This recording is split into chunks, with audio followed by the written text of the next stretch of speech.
A Bolian tries to impress a Dabo girl by wearing a toupee. Sometimes with Betazoid beasts, you can actually sense their thoughts.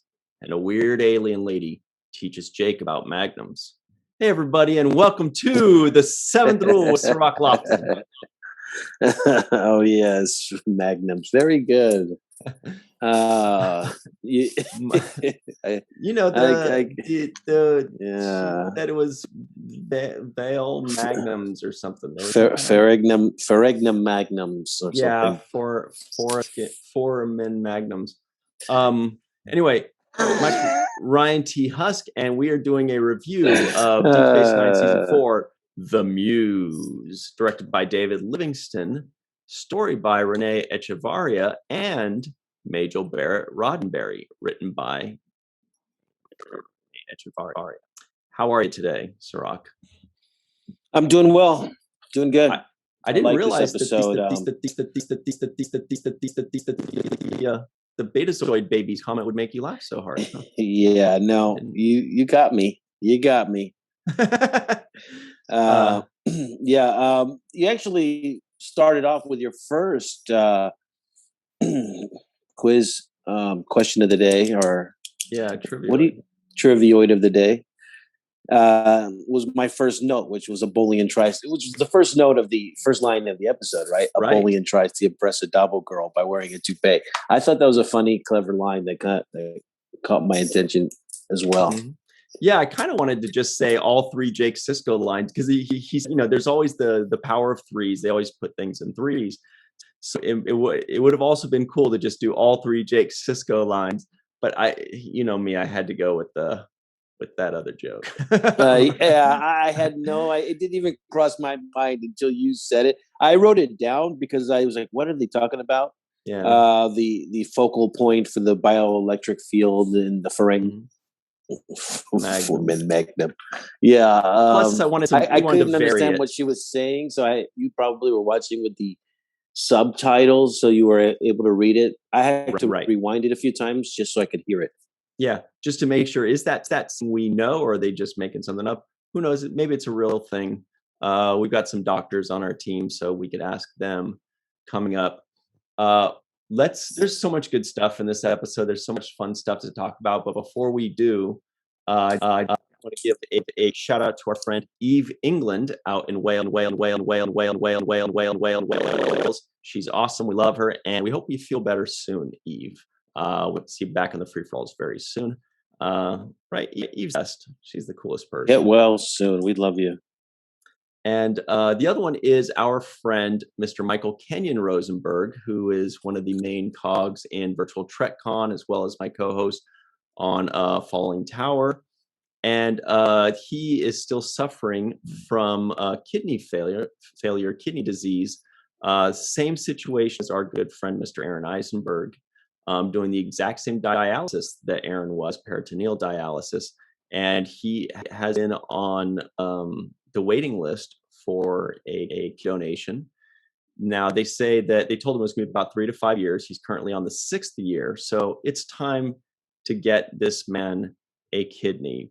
We will include the links in the description box below. Please help him out. He's a great dude. We love him. He's extremely talented, and we don't want to lose somebody that amazing in our lives. So shout out to Michael Kenyon Rosenberg. Okay. Absolutely. We may have a little bit of audio difficulties. I don't know if those were kicking in then strong, but just if anybody's listening out there that wonders, like, if we have like a delay in what we say, it's because there's a little audio weirdness going on today because of the rain in LA. Yeah, a little bit of audio weirdness, but definitely prayers go out to Michael Kenyon Rosenberg that he gets his kidney.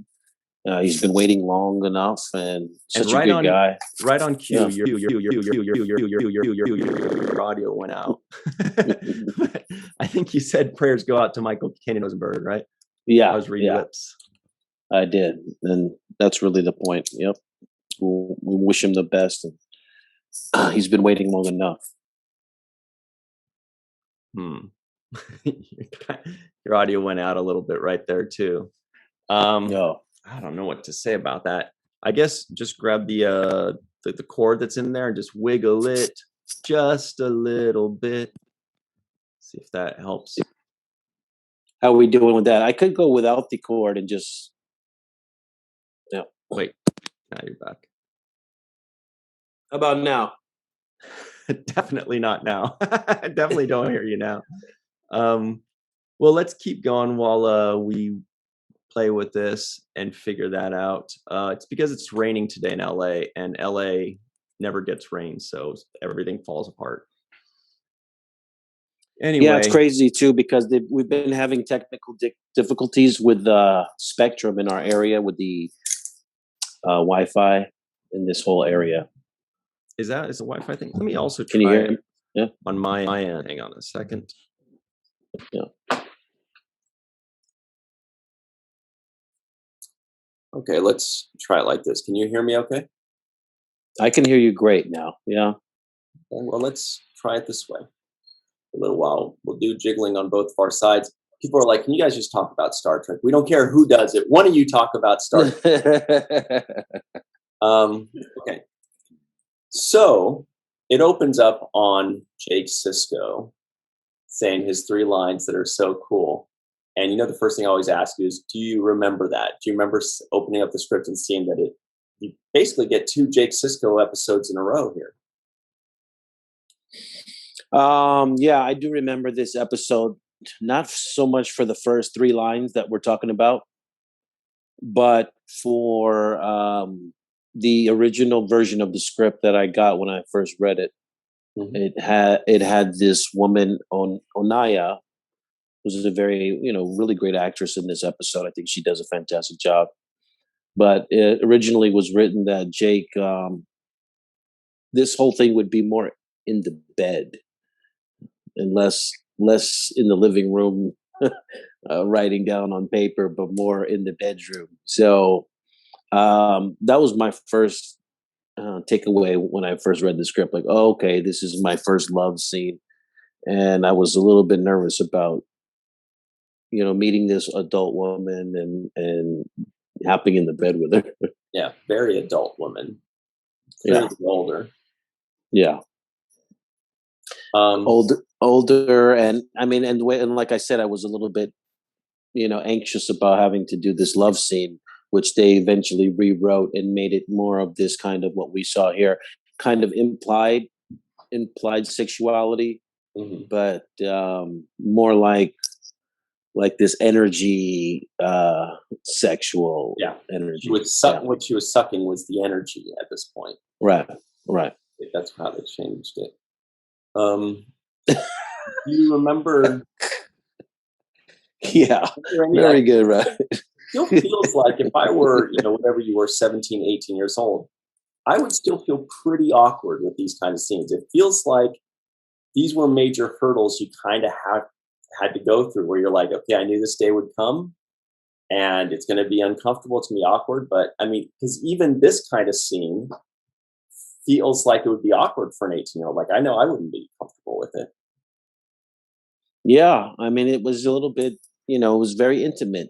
And there were moments, for example, when she's almost nibbling on my ears in one. I noticed that, yeah. One close up, and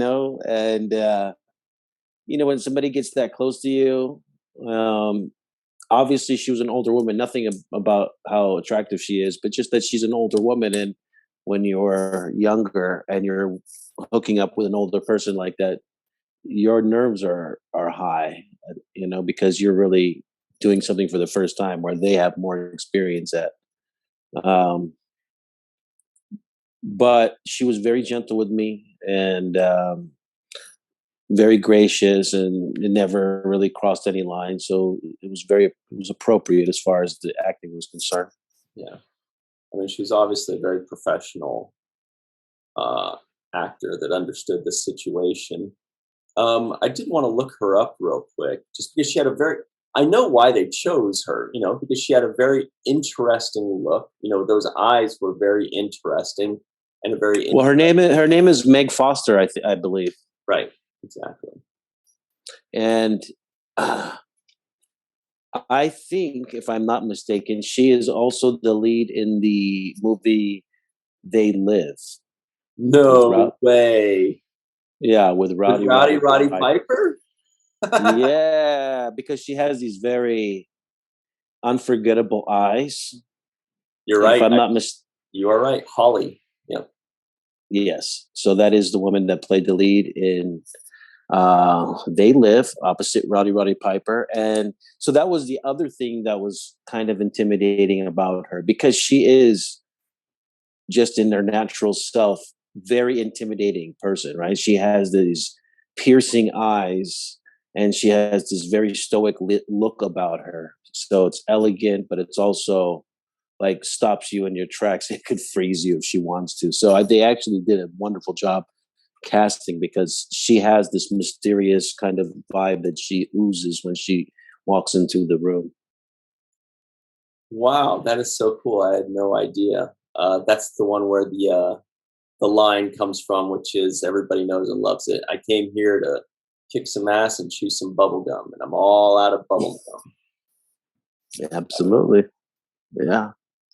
Okay, well, that's cool. Now, another thing that's really interesting to know, and shout out to one of our resident doctors, Marie Segal, for pointing this out.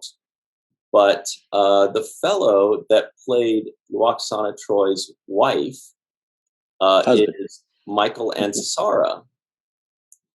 He also played Kang in the previous episodes of Deep Space Nine, the Klingon. Remember the episode where there were 3 Klingons, Kang, Kor, and Koloth?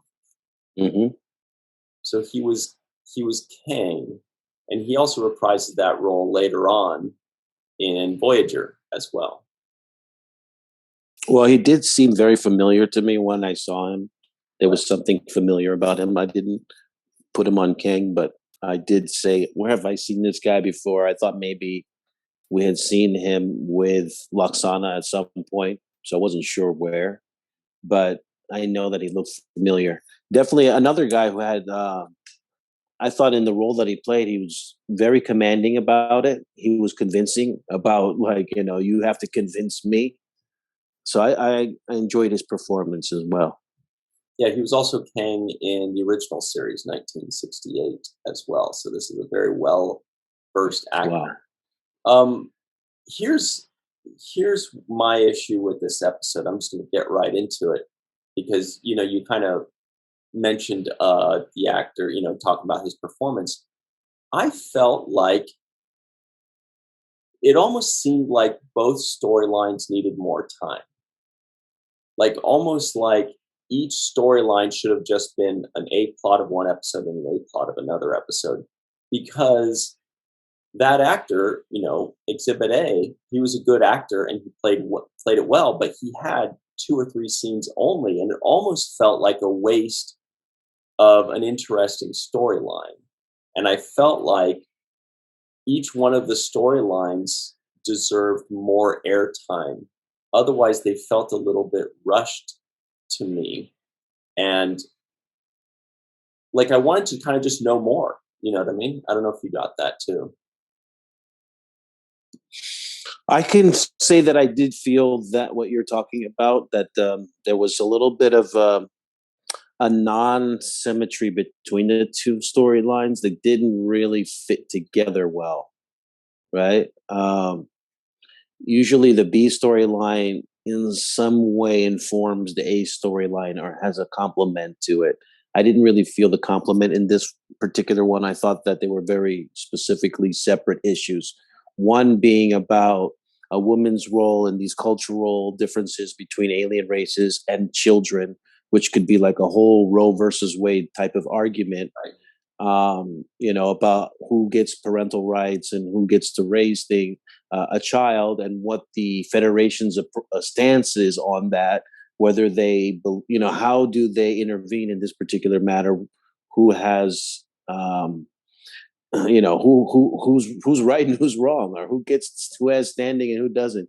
That would have been a good thing to have play out, right? Because you could have had this kind of legal and moral and argument about who's entitled to raise a child, and why a father needs to raise a boy and a woman needs to raise a girl. And you can have all these very specific arguments that kind of test our belief systems in these kinds of ways, right? Or the patriarchal hierarchy that we've been experiencing throughout our lives. Right. And they dropped that in, and then that was it. It was just like that one mention, and it kind of made me think like, oh, this is an interesting thing that they can explore a little bit more. Star Trek's really good at exploring these kinds of things, but instead they had such limited time. They just quickly moved on to the solution, and then suddenly Odo and Lwaxana were in love, and it was just all so fast when it felt like that should be an entire episode of its own. And then each one of these storylines just has like the little B plot of, Quark is doing something silly with Rom or whatever. You know what I mean? Yeah, I do know what you mean. And that's why I felt like there was a little bit of a slowness there. There were other elements that, as you're talking now, that I felt like maybe the writers could have delved into. One is the specific genetic makeup of a betazoid. And betazoids could potentially, for example, and this is me coming off the top of my head, be influenced by two factors when they have a child. One, by the person who actually is doing the conceiving, but the second factor could be who the betazoid host loves. And so in the betazoid way could have been that she believes there's two fathers to this child, right? She loves Odo and she believes him to be, she loves him, so she wants him to be the father. And they could have argued even a kind of biological argument on why she felt entitled to, do whatever she was doing. There were so many outs in this way. And that way, like you say, to your credit, expanding on this idea would have really been kind of them tackling on parental rights and women's rights in a really heavier handed way. Right. Plus, they were introducing two new alien species. Like there's this Anaya lady that we've never seen or heard of her species. And there was Lwaxana's husband, and we've never heard of them. So if one villain or whatever is a Klingon, another villain is a Ferengi, we don't need backstory. We get it. We know what they are. But with these two new aliens, I wanted to know more about what her story is. I wanted to know more about what this dude's story is, Tavnian. Anyway, it was just, that's why I felt like the stories didn't have, and that's the hardest thing I feel like about TV writing, is they have such a short amount of time to tell a story. And especially with love stories are the toughest because you have to convince us that people like meet, fall in love, and fall out of love or whatever, all in this short amount of time. That's just got to be the hardest thing, Yeah, but I do want to say several things that I do like about this episode. We've been kind of a little bit hard on it. I want to focus on the positive things. For me, one of the things that I enjoy was one, Jake standing up kind of, even though under these circumstances and under these pretenses, he still took a stance to make a direction in his life that is separate from his dad's supervision, right? Now, it turned out to be the wrong move, and it wasn't the greatest results for him, unless you look at the byproduct, which is this manuscript that he eventually wrote. I think it was a good. The whole thing ended well because now Jake has kind of unlocked this key. He's unlocked whatever it was, and now it's going to help him be a better writer, it seems.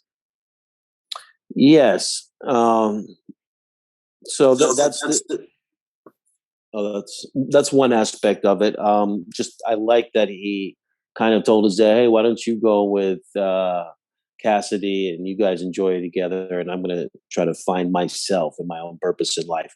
And that's really what he's in search of, right? Is kind of his own purpose and his self, unlocking his own potential, essentially. So I like that is what's driving him, is the desire to unearth what he believes is inside of him.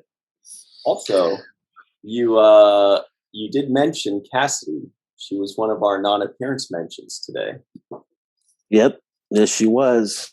You catch Didn't the write others. that down. Did I catch the others? There were two others. One is going to be pretty tough. So one was obviously First Minister Shakar, because he gets all these names all of a sudden. But the other one was Kestra. Kestra was Deanna Troy's sister that died, and Lwaxana Troy's daughter that died, of course. And that is the name of Riker and Troy's daughter in Picard, because Troy and Riker named their daughter after Troy's dead sister, Kestra. So anyway, Interesting. Middle name is Oil. So that actually takes me to my next point, which is about Majel Roddenbery, and the fact that she is credited with the story in this episode. That she's also featured in. Well, very good of her to write a story that she's in, which is let's give her credit for being a smart woman on that front. But I want to say that I don't know what her experience is going into Star Trek as an actress. I don't know if she wanted to be an actress growing up or if she ever pursued it, because I don't really know much about her life before Star Trek. But I was pleasantly surprised by how she illuminates the screen when she is on screen. And she's so casually comfortable with herself, and her chemistry with Renee is really good, I think. Yeah. So I just wanted to credit her for being so multi-talented, because she plays the voice of the computer, she's writing, she's obviously part creator of this entire thing, and she's also does a splendid job as far as on screen. So I just wanted to credit her for her contributions. Yeah, that was really cool. When I first saw that her name credited there, my first thought was, is that the only episode she's written? Because that's pretty cool. I thought that was really awesome. She had an idea, she talked with the writers, and she put together a story with Renee Echevarria, and also acted with Renee. Actually, we got to take our quick break right now. I'm going to look her up and see if she's written any others, but I feel like that might be the only one. We'll take a quick break, and we'll be right back on the other side on The Seventh Rule. Hello. We are doing a review of Deep Space Nine Season 4, The Muse. Here are the trivioids that may or may not have made the cutting room floor. There are a lot of good ones that I liked. The first three belong to Mr. Sisko. A Bolian tries to impress a Dabo girl by wearing a toupee. A thief disguises himself as a monk so he can swindle for a living. A woman traveling alone. She's come a long way.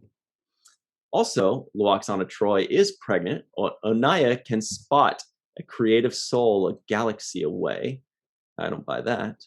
But she is a magical being, so maybe she can. Onaya knew Tavor Kell when he was in exile. The Siskos are planning a 3 days in the Bajoran outback, which was really cool. Odo gives Lwaxana Troy Gavilan tea. Some Betazoid babies, you can actually sense their You're getting a little bit of feedback on the on that mic, I think. Blast. Let's keep going this way then. All right. Weird alien. I can hear you. Feels Jake's. Never mind. It teaches Jake about magnums. It's what it was. Oh, that's what it was. It's because she was feeling the back of your neck, and she was saying, "Hey, this is, I'm feeling your whatever magnum thing." I don't know. It was just weird.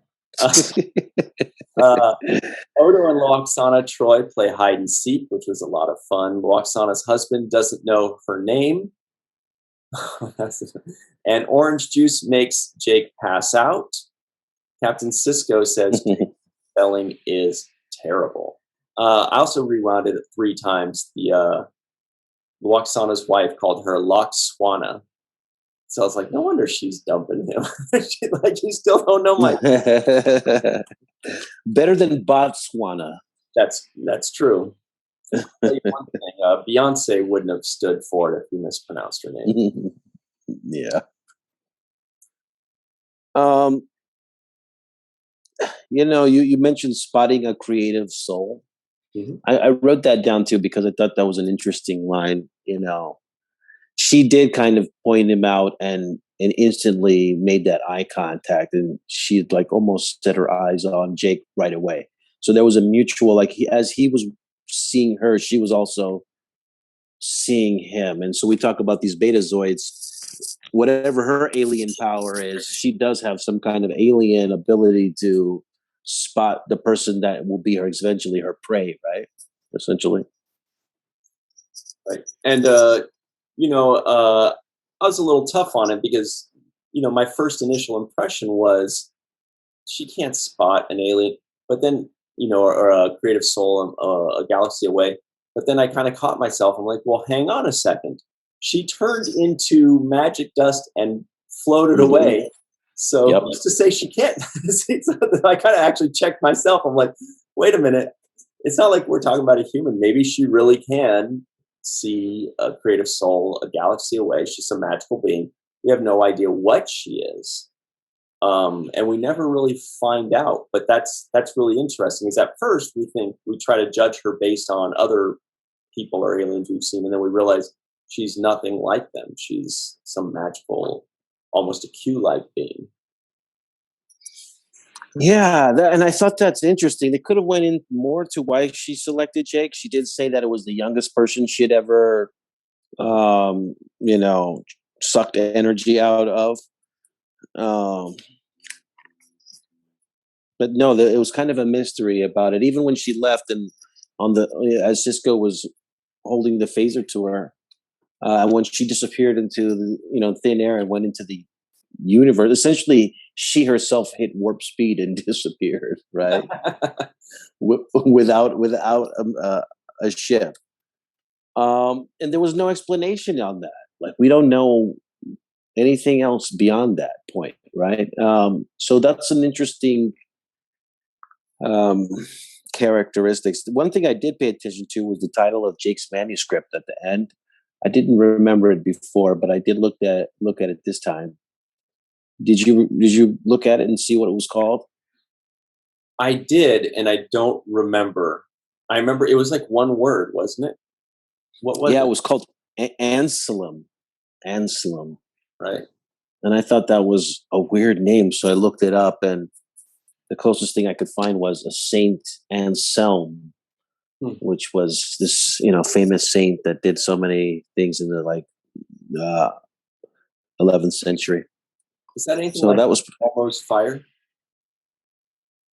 No, I don't think so. I'm not sure. Well, yeah, I think whatever this Anselm thing, and I remember now seeing that. Yeah, I just thought it must be something that Jake made up, or a character.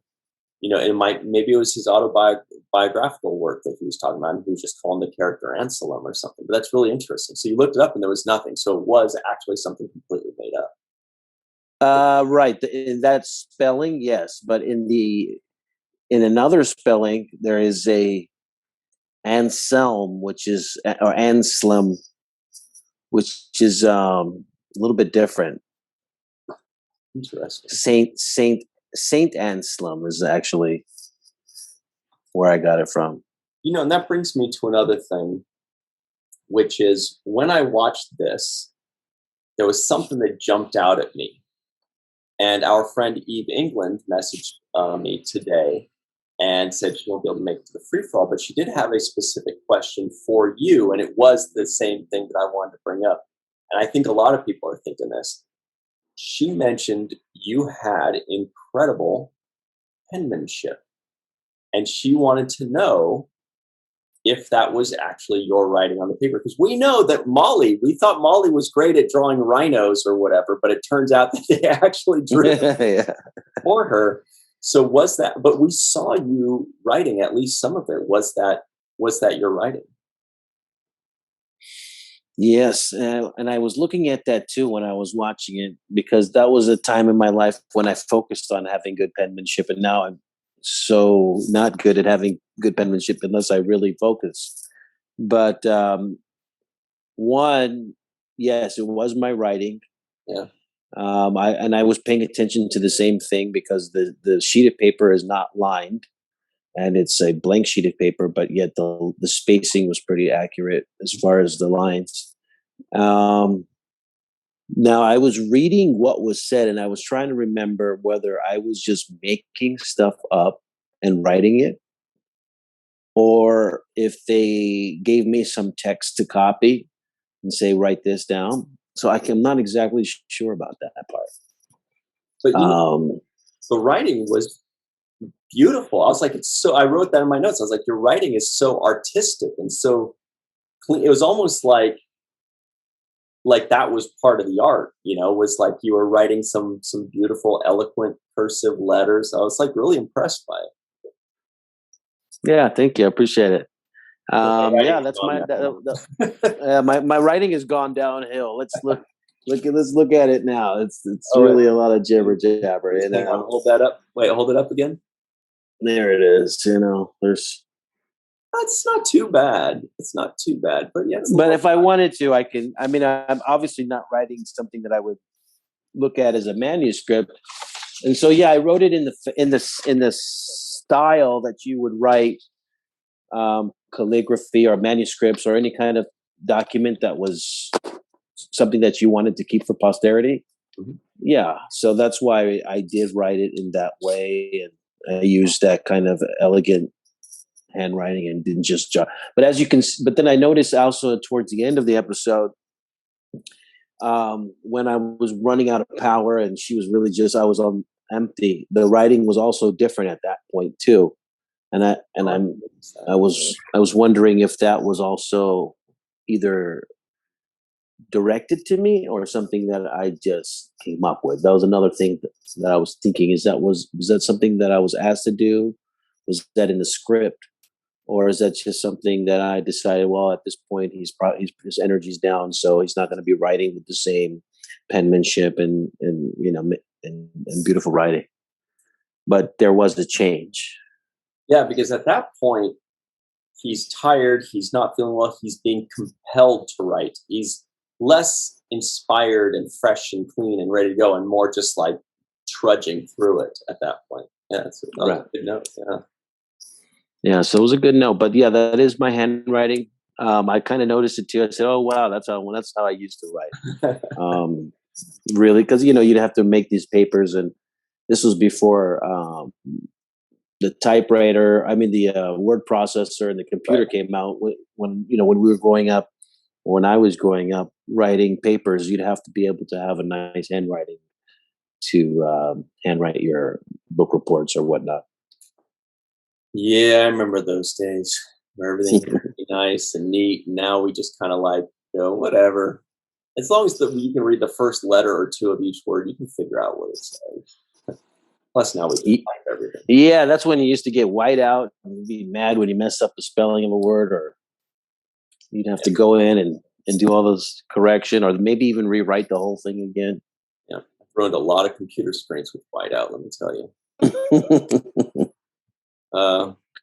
Let's talk a little bit about Odo and Lwaxana Troy. And I did look it up. That is her only writing credit ever, Majel Barrett. Yeah. So that's really cool.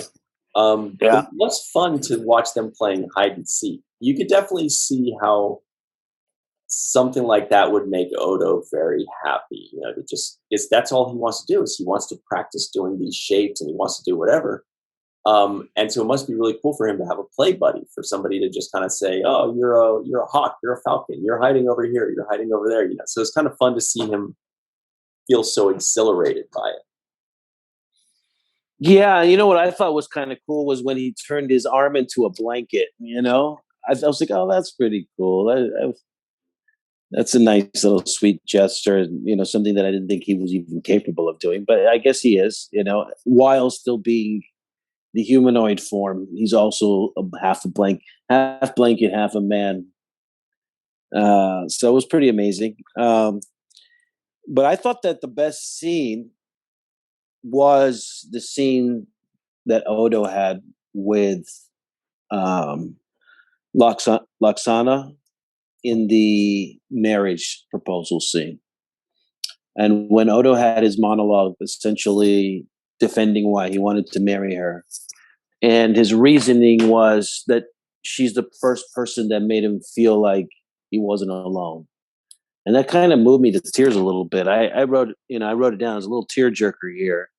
Yeah. And it was a confession. And to me, this was the most, outside of him revealing that he loves Kira in the cave. Yeah, this was the most human I felt Odo was.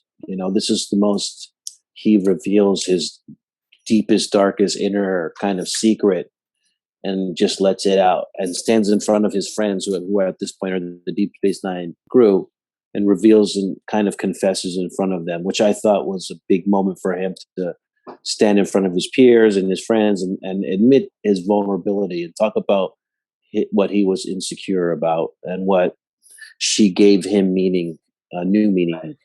Now, do you think that Odo actually loves Lwaxana Troi? Because they gave us the impression that he did, but Lwaxana was like, "Oh, you almost had me convinced. You did such a good job of lying there. Great job." And Odo's kind of like, "Oh, yeah, lying, right." I don't know. What do you think? Did it seem like they were trying to tell us that he really does care about her like that? And then, then that's another thing I think this episode is about. I think in the case of those two, with Odo, it's about a different kind of love. And I do believe Odo genuinely loves her because he feels that she's able to penetrate into his psyche and really get to know who he is underneath the facade.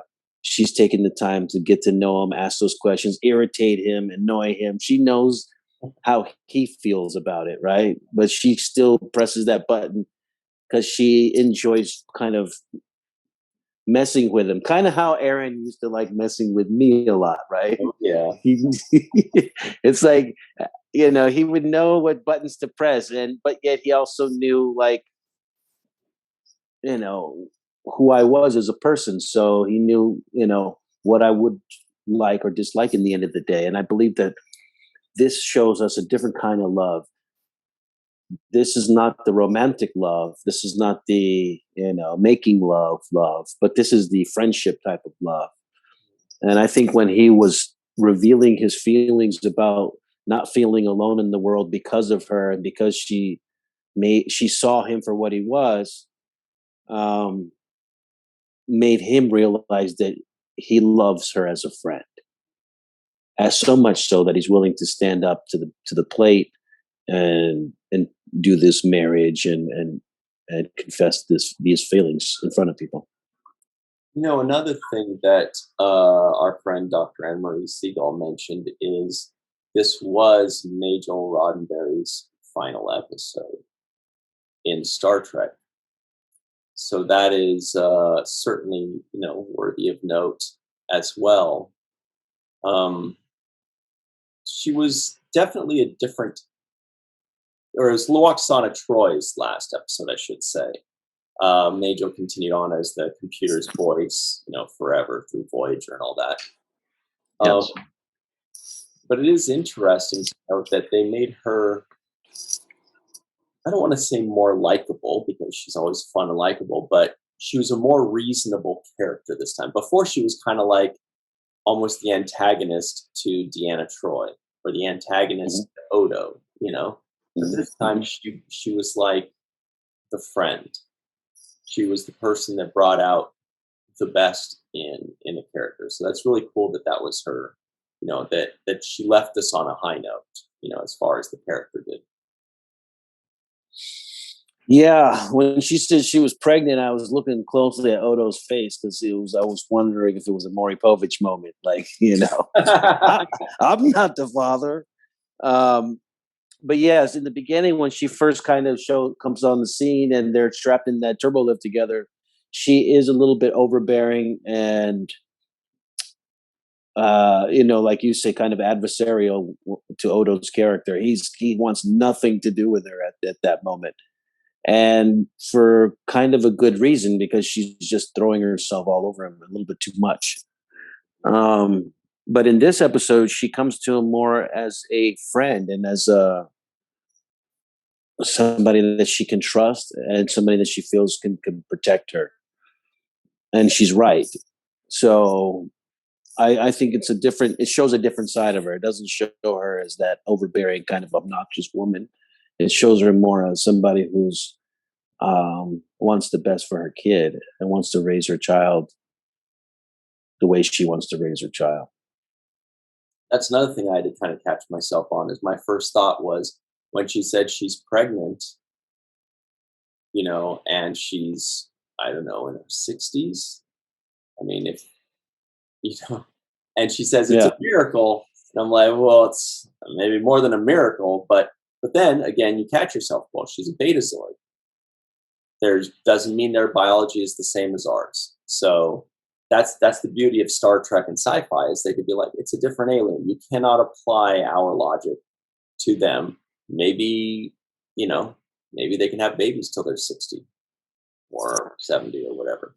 So that was another thing that, I have to remind myself of, because I don't know if you noticed, but sometimes I can nitpick a little bit. Yeah, that's a small nitpick, because I mean, even farther into the future, I'm thinking that they're going to extend the window that a woman can have a child. So I'm pretty sure 400 years from now, a woman at 60 having a kid is not going to be a big deal anymore. That's another great point. But speaking of which, dun dun dun dun. It is time for the commercial.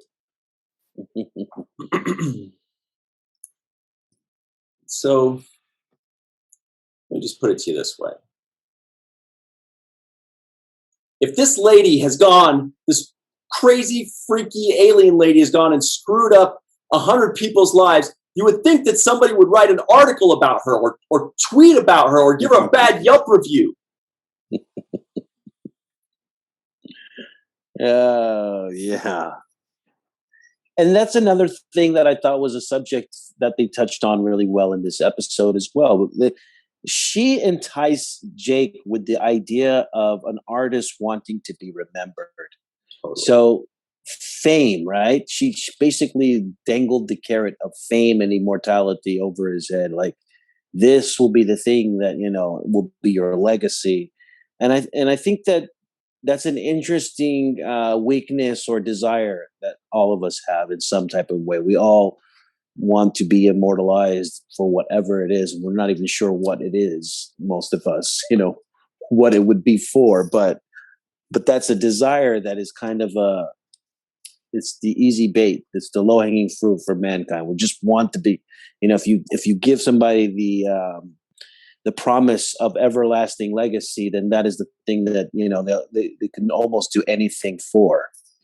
So I thought that was interesting that she dangled that in front of his, in his face a little bit. Right. And I feel like I'm not the only one that was waiting for you to say fame. I want to live forever. But you said immortalize, and we're like, just we want to hear, I want to live forever. Yes. But fame, that's what he wanted. Yeah. That's exactly what it is. They want to live forever. They want to be immortalized. They want to be remembered for something and as something. And she's basically saying, I can give you your dream. I mean, you'll die. You'll die. You'll be remembered. She doesn't mention the die part, really, which actually another thing they kind of left in the air. Well, after she disappears and she's like, all right, well, Jake's done. I'm like, well, does that mean Jake's going to die? Like, they didn't exactly explain that they got him back to normal and they didn't have to worry about him dying. So it wasn't really clear for me. They did say something about psionic energy and the Psionic the Hedgehog. But I wasn't sure. I also want to say really quickly that I love the small interactions between Sisko and Jake. Watching it, for example, when Sisko is inviting Jake to go along and says, "Hey, you coming with us? We're getting ready to leave." And Jake's like, "No, I'm going to stay back. I want to write." Sisko does a thing where he's like, "Well, all right," and then he gets up and he puts his arms out, like, "All right, well, I'm leaving." Like how you would do when it's in a father-son or parent-child relationship, right? It's so subtle, but it was so natural to me. He's like, "All right, well, you don't want to come along." And he gets up and he puts his hands out, like, "Give me a hug," but doesn't say, "Give me a hug." He just puts his arm out, like, "All right, well, I'm leaving." Yeah. And of course, I go in, give him a hug, and then he gives me a little slap on the face. He's like, "All right, I'm out of here." He gives me a little baby, gives me a baby slap, right? And just those subtle things, they're not scripted. I know it doesn't say Sisko slaps Jake. Sisko slaps Jake goodbye. I know it doesn't say that. People write for us. It's not, we don't like exactly. So sorry, go ahead. No. So those little things, those are the small things that I look for that make me feel the chemistry and the natural kind of relationship I feel like they have, Sisko and Jake. Sorry, I jumped on you before you finished. Yeah, it also showed very quickly, because we're just about to finish here. We got 1 minute left. It also showed that Jake, was very subtle. I don't know if you caught it, but it did show that Jake was referencing his new yoga instruction when Sisko was like, "Are you going to come with us?" And he's like, "Oh, namaste." So, no, that was God, that was probably Majel that wrote that in. Oh wow, we're gonna forget that we heard that, ladies and gentlemen. I'm proud of that one. No, but actually said it. You said namaste, like just now when you were saying it. So you get namaste. All right, that's it, man. Oh, by the way, really quickly, I did want to say the one thing that they did to wrap up the episode with Odo and the Majel character. He found like this loophole, right? And he says, "Well, it says that it's not the father, but it's the husband," right?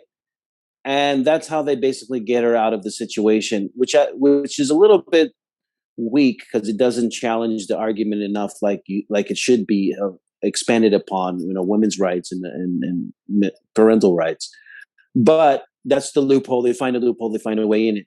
And it's just as quick of a resolution to me as a previous episode we saw, I believe, House of Quark, where he was looking for loopholes to get out of responsibilities, right? He also did it with his mom, and when his mom was essentially making money as a Ferengi woman and being audited by the tax collectors, and they were looking for loopholes to let her, get away with it.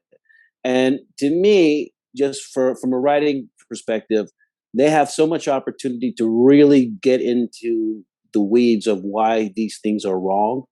And looking for a quick out, like a loophole, is a little bit too convenient.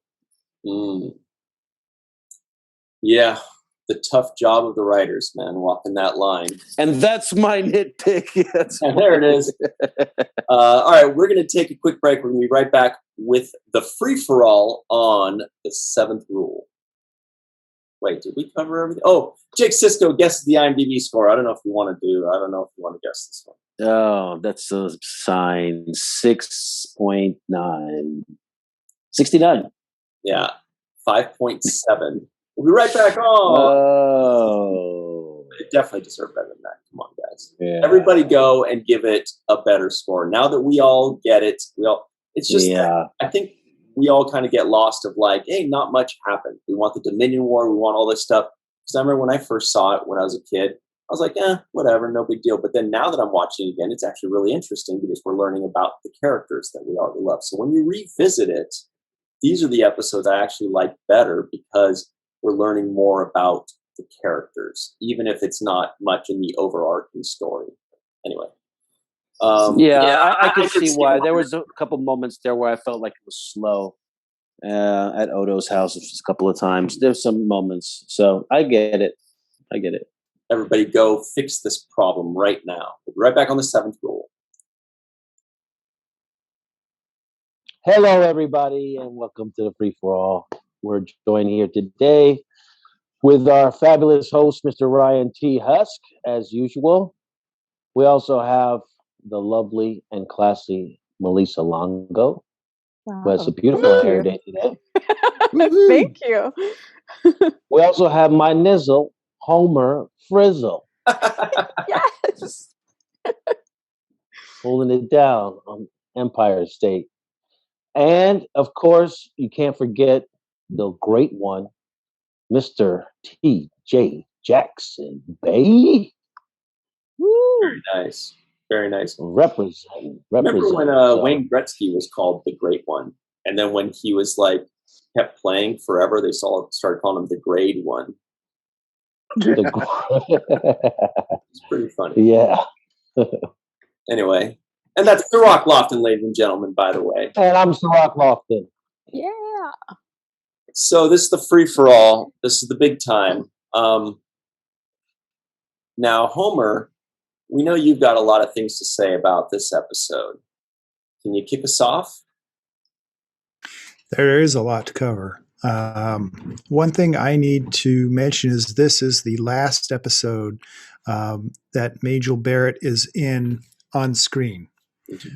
And she had the idea for the script itself as well. And of course, she's in it. But it's kind of like this one, it seemed like, ordinarily there's an A and a B. And it seemed like with this one, it's more like there was an A and an A. Yeah. I have to agree with you on that, Homer. That's what made it feel not so continuous and really complimentary. It felt like they were telling two separate episodes in the same episode. And that was a little bit of a distraction for me. Yeah, I have to wonder. I mean, maybe they decided to go that way because she had come up with the story initially. But it is called The Muse, so it is really more, in my opinion, Jake's story. So that should have been the A, but maybe they couldn't get away with having her story be the B. Well, I feel like that if we had to guess which one was the A, yes, the title gives that part away, but also it opens on Jake and the lady, and it ends on them, if I remember correctly. Doesn't it end with them, or does it end with Odo and Lwaxana? No, it ends with Jake and right. Sisko. Yeah, because Sisko is saying, that was in you all along. Right. Right. And I love that scene. Yeah. I'm going to keep checking on Twitter if Robert and Ira responded yet. We're like instant gratification where we're like, it's been 3 minutes. Yeah, TJ, you mentioned that you love the scene, and I did like the scene too because it was a moment where Sisko is telling Jake that, you have it inside you this whole time.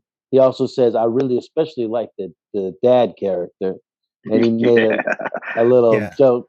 I like that moment too. Yeah, I enjoyed it because it showed how unconditionally Ben supports his son Jake, and like I love that about their relationship that they just have this mutual support type of thing going on in their father-son relationship that I think it's a good model for any father and son. Yeah, I agree, and you could see that at the moment when Sisko walks into that scene behind Ryan, where Jake is laying kind of in her lap, and Sisko comes out with the phaser, and he's like, "Get up!" And she doesn't get up right away, and he gives her one last. I said, "Get up!" Like I'm not playing.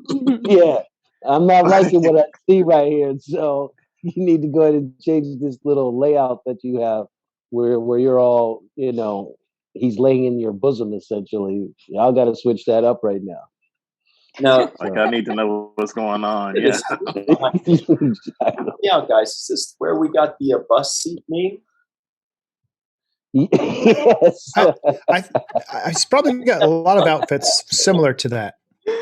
Yes. I think there was another one, but that one definitely fits the bill. This is a favorite color mushing together. It's part of the palette. Yeah. Yeah. Palette is the word. Yeah. I'm heavy on the purples, guys. It's all about the purples for me. And that's my getting my energy sucked outfit. It matches the vibes coming out of my Magnum or whatever it is. So, question for you: when that was happening, are you ticklish, or were you ticklish? I mean, I would have had a hard time saying, "Hey, whoa!" How many takes for some of those scenes? Or you're like, no problem. I do remember we talked about this earlier, but this woman, Meg Foster, who was also in the movie They Live. So she, if you remember that movie, she's got the piercing eyes and she's like amazing. She was very gentle with me and also aware that I was somewhat uncomfortable by the whole thing. So she did her best to talk, to not make me feel uncomfortable. Yeah, there's that scene where she comes around and she's like right next to your ear, and I'm like, wow, I would be uncomfortable there. Mm-hmm. You're right. Yeah, it was a Mike moment. I almost feel like if somebody's rubbing kind of the back of your neck, it almost seems like the more gentle and the more softly they do it, the more it'll like kind of tickle or feel weird. Like just put some pressure on there. Like tingly. They're doing it like super soft. Like, all right, what's going on back there? A little ticklish back there, yeah. No, I don't remember like it being too bad. It's funny. I'm looking at the outfit right now here, live on Auctioneers. Jake outfit. But yeah, I don't remember her tickling me or it being too much. Look, it's so funny. Here it is. I'm going to show it to you guys. I think it's the same shirt, but they're auctioning it off here on this particular website. Oh, anyways, yeah, I need to go buy that so I can cosplay as myself in this episode. How much is it? It says sold, so it's not around anymore. A couple of the items are sold. So do you think you could still fit in something you wore when you were 17 or 18? I don't know if I can. I don't think so. No, I don't think so. But I would absolutely put money forth and gather up everybody to do the same to get you to cosplay Jake Sisko at a convention. Yeah. That would be. It would have to be a replica hilarious. Form of one. My vote is for the puzzle piece. The outfit that I call the puzzle piece, where it's kind of like got like the little curve down and the line. You know what I'm talking about? Yeah. Oh. The green one. Yeah. The green. Yeah. The puzzle. I would love the puzzle piece. I never called it the puzzle piece, but I'll go. I understand what you said. What did you call it? The green one. All right, I'm gonna pull this thing up so I don't have so many confused looks. Uh-oh. Hang on one So moment. I've got a Star Trek connection with the actress as well. Another Star Trek connection, because she was in Masters of the Universe as Evil Lynn with Robert Duncan McNeil. Nice. Yeah. Interesting. Mm-hmm. Masters of the Universe. Before she did DS9 with Dolph Lundgren. Mm-hmm. Yeah, as He-Man. Dolph Lundgren? Oh yeah. Was in Star Trek? No. So Masters of the Universe. Oh, okay. Yeah, which had Tom Paris before he was Tom Paris. Right. I recently watched that. Nice I've never seen it. I'll She send was- it to you if you'd like, Ryan. She was the first Cagney. Was it Cagney? In Cagney and Lacey? Whoa. She was the first Cagney. I don't know why I'm having such issues. I'm not able to download this one for some reason. Oh, I'll just do it this way then. Here we go. Yeah, you're right, Homer. I'm looking at the Masters of the Universe. That was, see, I didn't remember until I looked it up and saw the poster. Yeah, I remember that movie. Oh, Yeah. Ah, Oh, yeah, that's that one. wonderful. Yeah, the puzzle piece. That's why you call it. Okay. It doesn't look comfortable. Yeah, this guy right It's here. not. It's not comfortable. Look at Aaron's like, that does not look comfortable. No. he's like, what is this? No, I don't know. I look like a Lego man. Anyway, so that's my vote. Everybody can put in their vote for their favorite one. So many good choices. Oh, wow.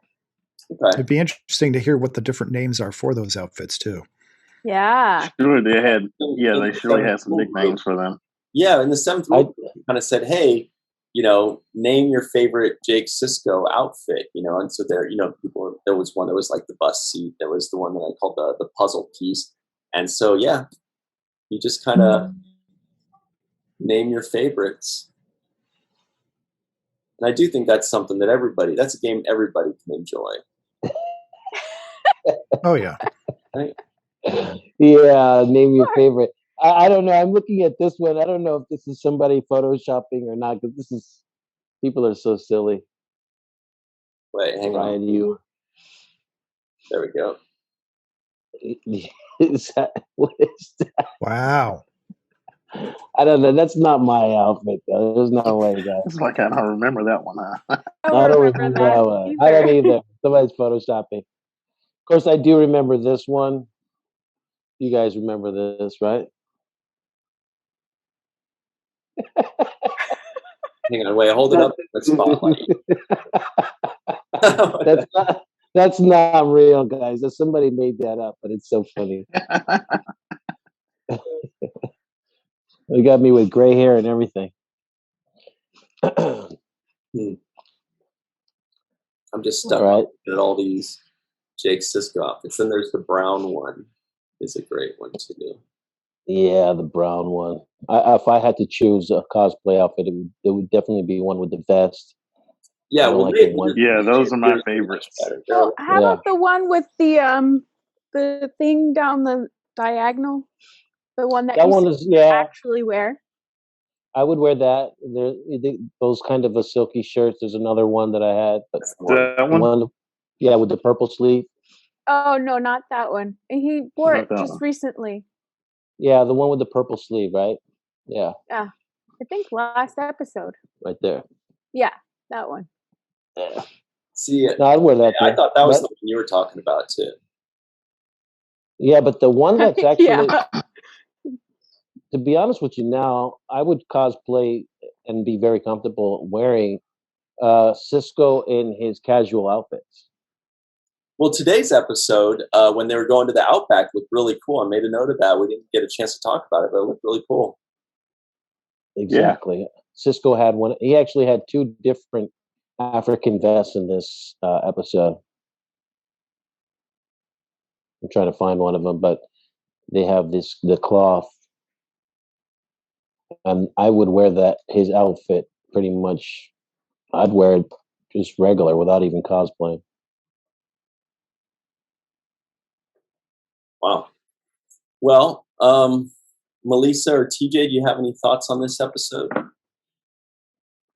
don't know if you've seen it. I do. I thought it was a great episode. It's definitely one that I appreciate a lot more now than I did, as a teenager when it first aired. But even then, I thought the emotional play between Odo and Lwaxana was really good. And something I didn't expect, with Odo's character and his kind of like tunnel vision, one focus on Major Kira as far as romance is concerned. And I appreciate the way that Lwaxana kind of diagnosed that as like, look, I get it. You kind of are having a good experience in having someone to take care of, but I want a lot more than that, and and I don't want this thing to end sour. So let's go ahead and part ways in a good place, so that both of us are happy and our friendship is intact. So I thought that was a very interesting diagnosis of Odo, but I thought his performance in the wedding ceremony was spot on. So I agree with 100%. Hats off to Renee. Hats off to Renee and to Majel. Agreed.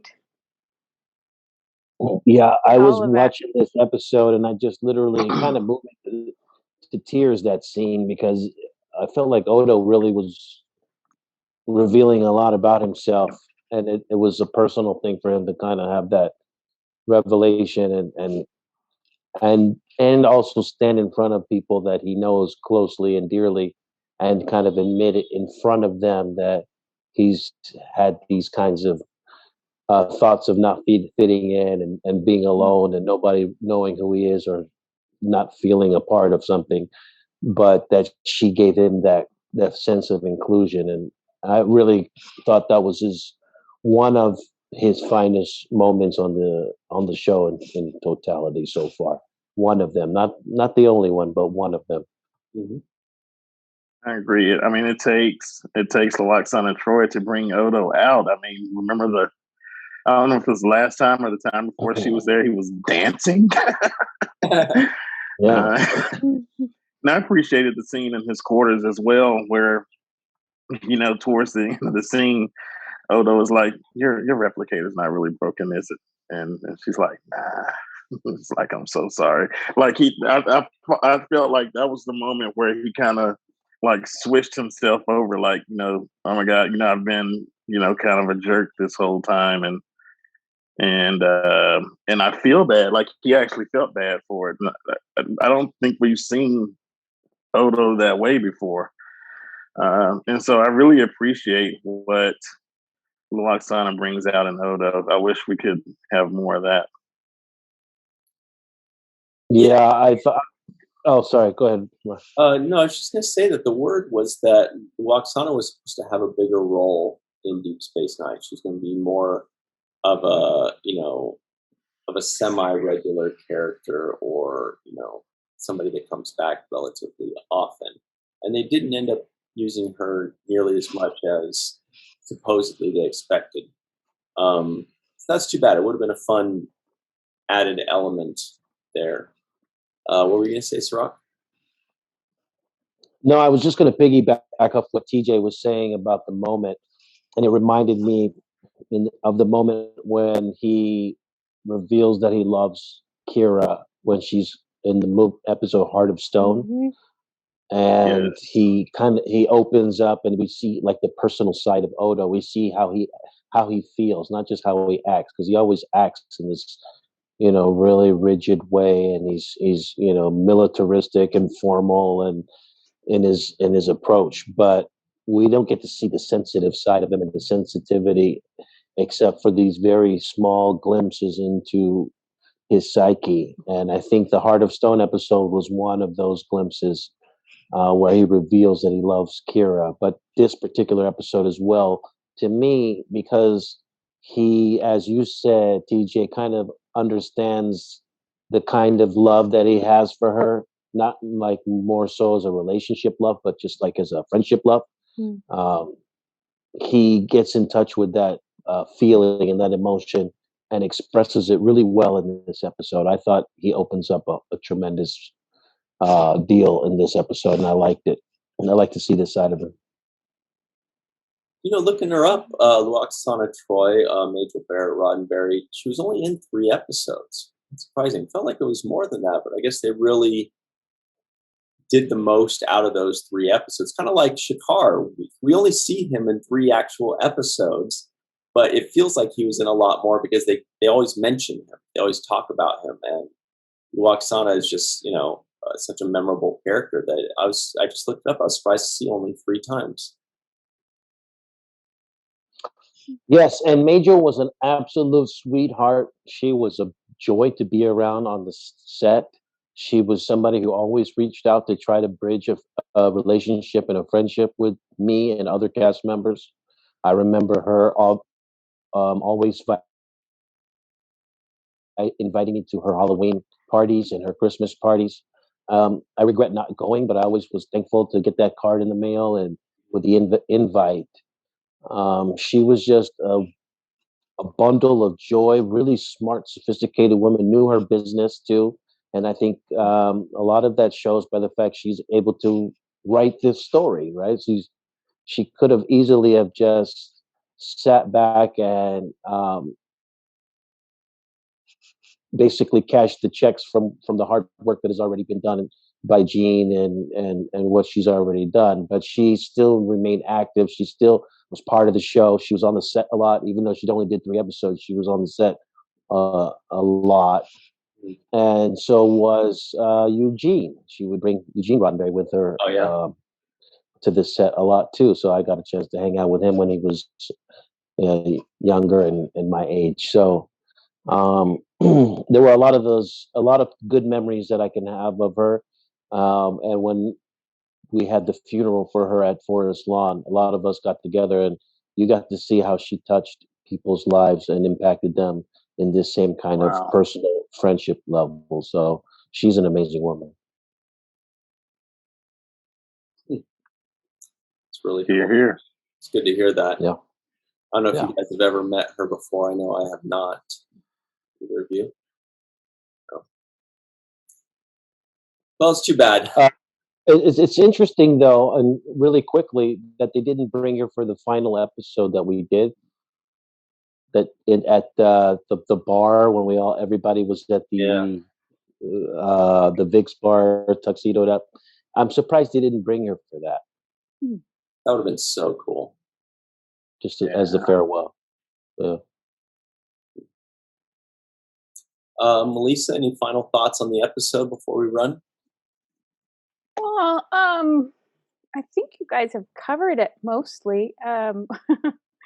I agree with everything that's been said here, and I like how Lwaxana provided Odo a safe space to open up a little, let his guard down a little. So it's great to see.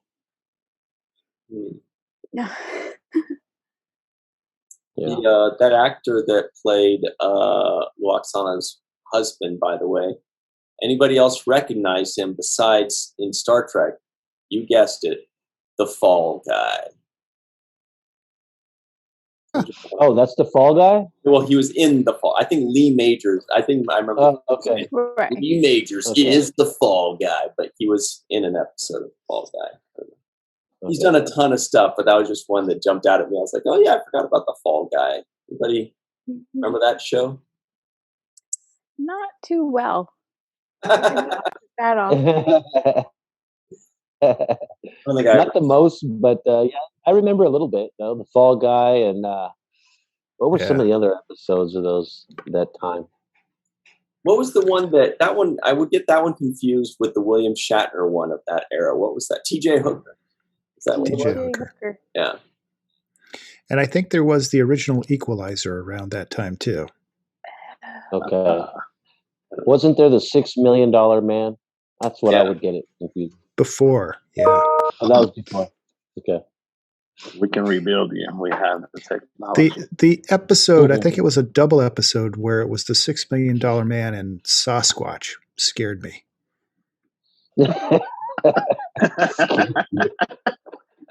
He's going through this tunnel, this tube thing. Yeah, at least I think he did. Okay, listen to some of these credits, because this is like a who's who of TV shows from the 80s.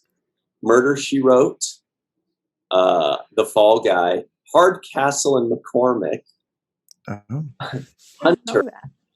Days of Our Lives. Hunter, yeah. Yeah. Simon and Simon. Simon and Simon. I like that one, yeah. Oh, I don't know this one. Thundar the Barbarian. Fantasy Island. Buck Rogers in the 25th Century. Man, this guy's got some good ones. Yeah. Jack. I think Thundar the Barbarian was animated. I think so too.